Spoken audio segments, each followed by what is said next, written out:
మీ మోకాల నొప్పులకు ఎటువంటి సర్జరీ లేకుండా ఎపియాన్ పెయిన్ క్లినిక్ అందిస్తున్న అత్యాధునిక చికిత్స.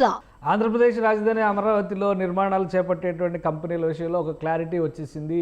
ఎక్కువ శాతం ప్రస్తుతం నిర్మాణం డిసెంబర్ 15వ తేదీ నుంచి ప్రారంభించాలని నిర్ణయించినటువంటి నేపథ్యంలో ప్రస్తుతం పెండింగ్లో ఉన్నటువంటి పనులకు సంబంధించి ఎక్కువ శాతం పనుల్ని నాగార్జున కన్స్ట్రక్షన్స్ కంపెనీ దక్కించుకుంది.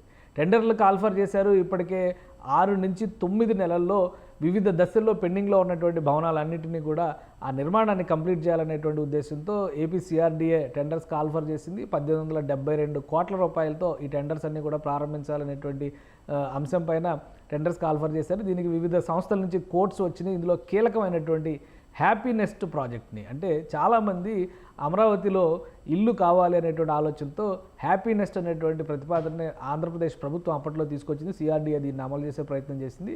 చాలామంది డబ్బులు పేమెంట్ కూడా చేసినటువంటి నిర్మాణం ఇది పునాదుల దగ్గరే ఆగిపోయింది.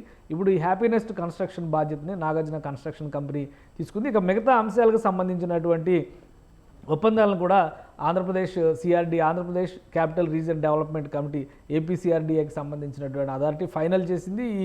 ఈ టెండర్లకి సంబంధించి కొత్త ధరల ప్రకారం పిలిచినటువంటి టెండర్లలో అమరావతి ప్రాంతంలో ఉన్నటువంటి మధ్యతరగతి, ఎగువ మధ్యతరగతి ప్రజల నివాసం కోసం ఎంపిక చేసినటువంటి ఈ హ్యాపీ నెస్ట్ ప్రాజెక్టుకి సంబంధించి ఇకపైన నాగార్జున కన్స్ట్రక్షన్ కంపెనీ బాధ్యతలు తీసుకుంటుంది. అలాగే నాగార్జున కన్స్ట్రక్షన్ కంపెనీ మరొక టెండర్ కూడా దక్కించుకుంది. అఖిల భారత సర్వీసులు, ఆల్ ఇండియా సర్వీస్ ఆఫీసర్స్కి సంబంధించినటువంటి నిర్మాణ అపార్ట్మెంట్లు దాదాపు 80% నిర్మాణం పూర్తయి ఆగిపోయినాయి.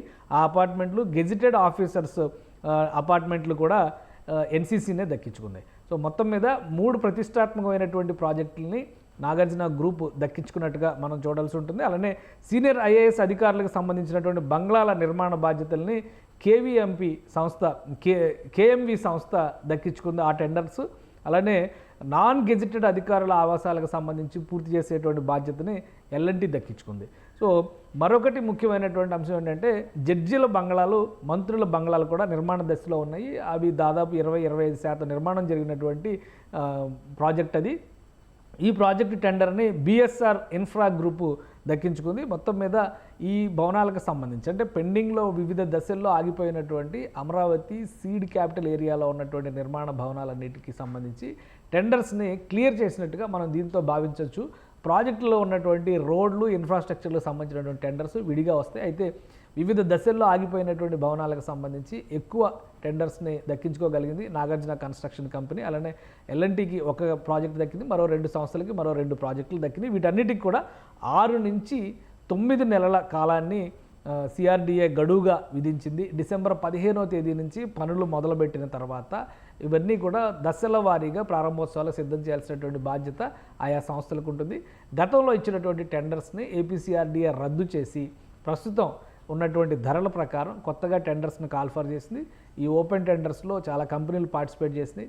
ఫైనల్గా ఈ కంపెనీల్లో ఈ వర్క్స్కి సంబంధించినటువంటి అలాట్మెంట్ని సిఆర్డీఏ డిసైడ్ చేసింది.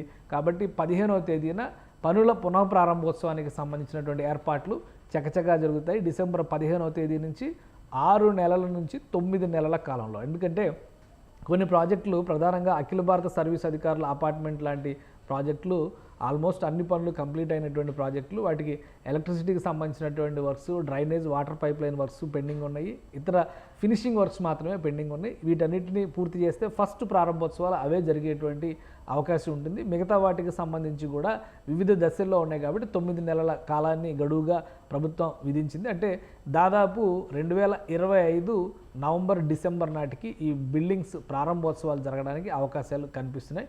టెండర్స్ ఫైనల్ చేసిన తర్వాత ప్రొసీజర్ ప్రకారం ఆయా సంస్థలు చేయాల్సినటువంటి విధి విధానాలన్నింటినీ పాటిస్తాయి. డిసెంబర్ 15వ తేదీ నుంచి పనులు పునఃప్రారంభం అవుతాయని సిఆర్డీఏ అధికారులు స్పష్టంగా వెల్లడిస్తున్నారు.